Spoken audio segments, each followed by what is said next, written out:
Okay, LMTV Uganda program ebera step buzz sonsomoleno yonga ekusonsomolera ddala mu busomyo nenga mbabuzako mwenna abasangibwa mu nsi ezenjawulo abekumira ku LMTV gwe wenna asharinga atekako ettaffaali ku LMTV bannange okola kyamaanyi asharinga asubscribinga gwe wenna akola olugambo nti bannange ku LMTV wali ebinyuma bannange we bali nnyo bali ddala nenga program eno tebirabe nti abagiteekamu ensimbi be ba King Montage Studio bali abakuba ebifaananyi abakwata emikolo egy'omulembe baby shower introduction bridal shower abakwata firimu bannange bagambye bannange tojja kwejjusa wabula abo basangibwa wali eri ennankulabe ku Prime Tower ku kizimbe ekiwanvu ekya kalina ku level 3 number 04 eyo ojja kubanga obatuuseeko bannange tojja kwejjusa mwana watu naye bagambye bakoneko ku namba zisimu 0702 1041 25 0702 1041 tojja kwejjusa gwe bakubireko beeyi yakuteesa ate nga tebagenda kuseera naye nga ngenda kubanga mbatwala mu mawulire gano gogokya okugambya eno industry bannange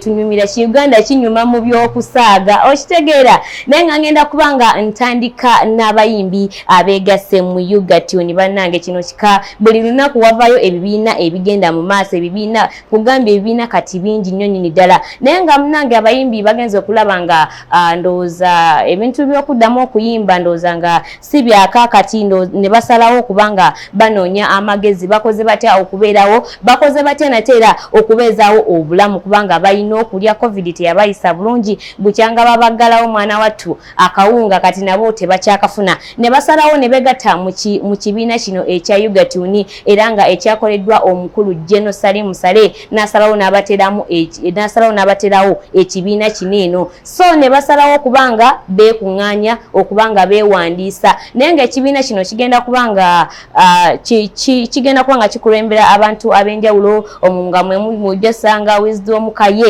oyo ye bannange simanyi na kumanya wabula ye buli wamu abeerawo bambi omusajja ono alina omutima ogulumirirwa abayimbi abeerawo okulaba nga abayimbi bakoze batya okufuna ekyokulya abayimbi banaddamu ddi okuyimba bw'atyo munnange n'asalawo kubanga akwasaganya ensonga zineno ne General Salim Sale okubanga bawandiisa ekibiina kineno mu mateeka okubanga nate kisobola okuyamba abayimbi abantu bangi nnyo ne bakomedian nabo ndowooza bajja kubanga mwe bali kubanga kyonna kigenda kubanga kigatta wamu kubanga industry yeemu era munnange batwe basazeewo okwegatta bakole amaanyi basobole okubeera nga bafuna engeri gye bagenda okugyamu ensimbi abonno bye bimu ku bifaananyi by'abayimbi byolengera awo ku screen yo producer wange agenda kubanga anterayo ne ka video yako osobola okubeera nga obekkaanya abasazeewo okwegatta ate nga munnange balina essanyu lingi nnyo nnyini ddala nkugambye kino kigenda kuba kika naye tujja kubanga tugenda nga tukyekkaanya engeri gyekigenda okubanga kitambulamu kubanga emabegako awo twawulira baleeta simanyi UPRS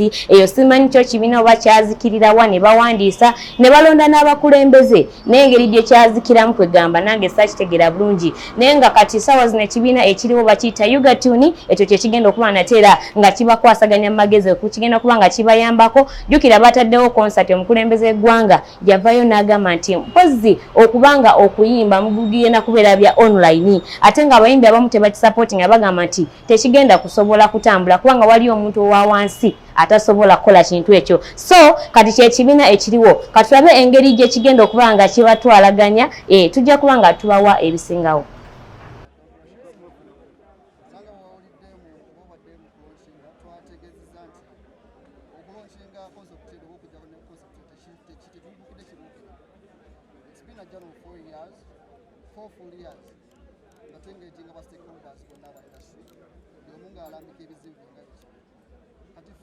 twageza esawa zino wadde tukyali ku bayimbi bokka tukonsentratinzeko nga domain emu twasooka netuli ebesinga okwetaaga ekisooka mane oba omuntu yandyalikadde n'abeese then nekyokubiri yandibadde fame so when we thought about that tugezaako okulowooza how can we hand them the two packages together so kyekulowooza ku Uga-Tunes eyo tugizimba system and we believe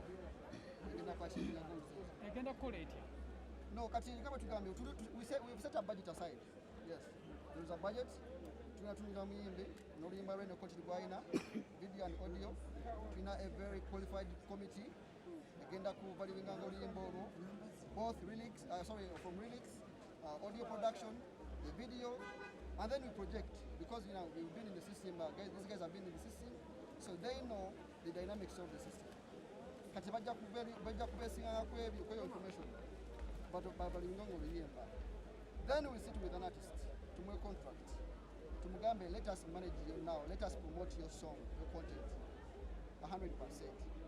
Then on the platform, artists yaba monitoringa oluyemba, the performance lutya, how many downloads zafunye, how many streams zabafunye. Then in the financial transaction issue, every single download agenda bera emusasuza, every single play okuzanya or streaming ebere gina kola ki kumusasuza. Then at the end of the day, like we said mu launch, tukolaganye structures eziriwo. Tetugenda ku eliminating abani abadde badistributing music. Tugenda kukolagana nabo bana basala to tell them that tugenda back to our software. We tell them now, you do the same thing you've been doing, only that to monitoring software. Check it out, how many songs do you ban a year, a month? You get that? Then, and what's the financial transaction issue? Then the money is shared between the Uga-Tunes, those collectors, agents, and then the artists, or the content creators.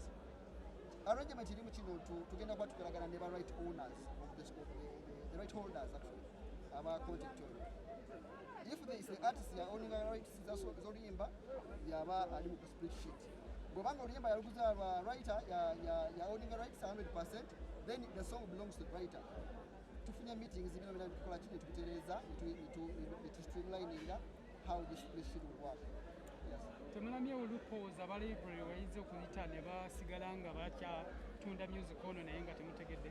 No, tetugenda kubanga kati unless challenge eyinza okubaawo mu music omukadde, naye music ina eno agenda okujja agenda kubeera encoded with codes, agenda kubeera embedded with codes that are going to be tracking, like these are digital footprints. Our music babimanyi kati sawa nti we're going to be tracking the songs.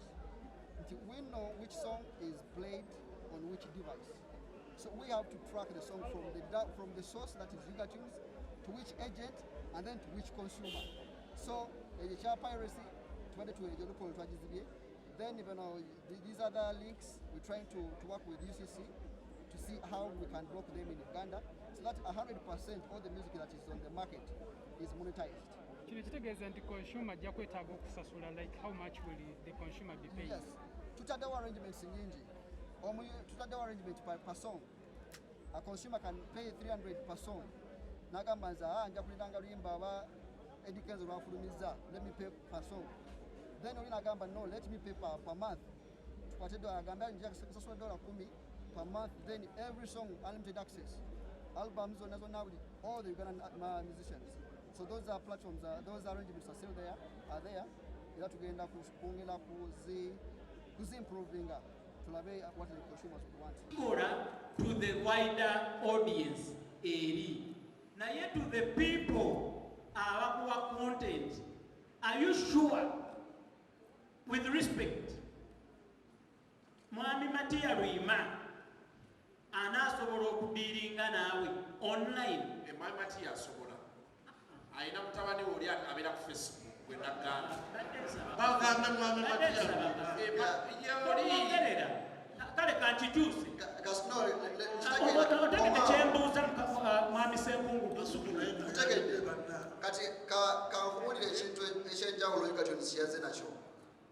Ffe mu kujja tetuzze kuleeta kintu kipya, tetuzze kutandikawo kintu kipya, tuzze okwongereza ku kintu ekibadde kiriwo naye nga tukifuula kirungi.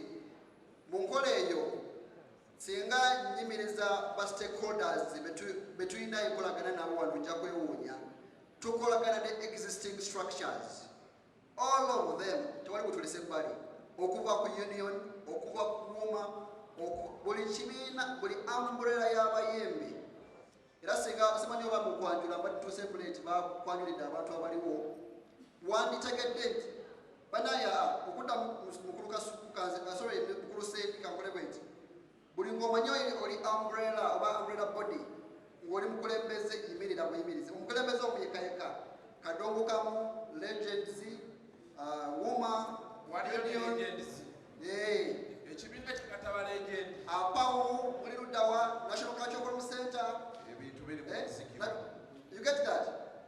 all the existing structures, these people, betwaso kutuza ngabo. Netubanyonyola omulaba kwa Uga-Tunes. Ngatugamba nti kuba structures zaabwe eziri existing. These people trust them already. These are the people who are disseminating our information. Ojakwa wonya mukulu sendi nti mubana abantu abazaba abangi wojeko abo bemmenye waggulu. Sina mulala gwe nayise. Abantu beba abagambi nti ekintu kyaffe kye tulwanirira kize. So the structures eziriwo essaawa zino ze zigenda otuyamba okuzimba ekintu kino. Era kyokola tubakubiriza abayembe buli omu abeere mu structures. Wenoonyibwa ogwa mu gurupu kikadongo kamu ogwamu ate tugamba buli muyimbi oba wakadongo kamu mugende mu umbrella body, the mother umbrella body, which is woman. Let us work with the existing structures. That's how we want to streamline this industry at large. Okay. I think Empire, look you about Enyimba, what the boys will send up SMS. I mean, Uga-Tunes, Semai Mark, Semai SMS one operating. And if model Gonia Fay, a operating a Tugamba, we're not buying your music like for 100% exclusive rights. Tukujemu or what do tukujemu chukumi to win our rights.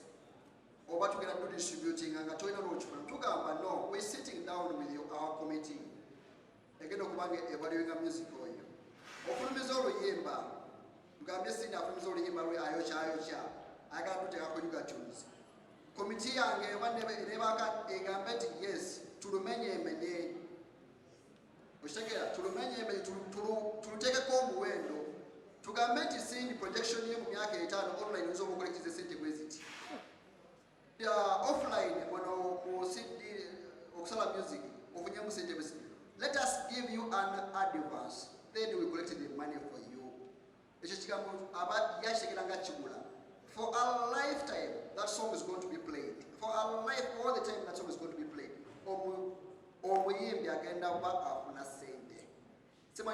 SMS one which cola, over the mark of Ashkola.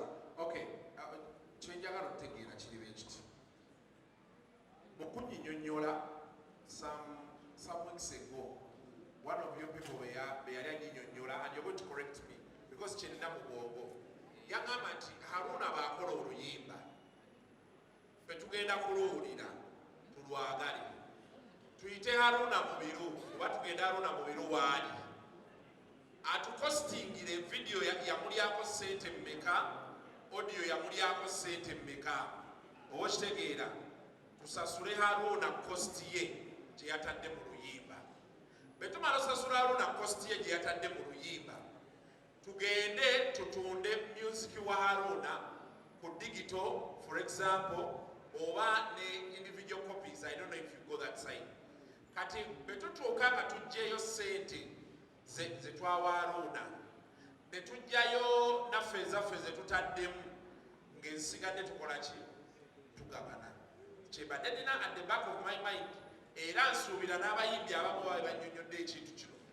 Ebisinza obbaleeta nga bawulira akasente tebeekola kitooke ne muteeka mu miliyoni 10 musooka ne mumpa 10 kyo n'ekirya ne kimbaamu. Then after ne tulaba ebiddako. Is that so? Absolutely not. That was the original arrangement. Naye bwe twafuna aba music experts tuwuli mu nsi as Uga-Tunes sigenda kushootinga video sigenda ku monitoringa costs za Haruna Mubiru. Kati bw'anajja n'agamba nti nakoledde video Dubai n'enteekamu billion number. Should I pay the billion? Kati nze kyobola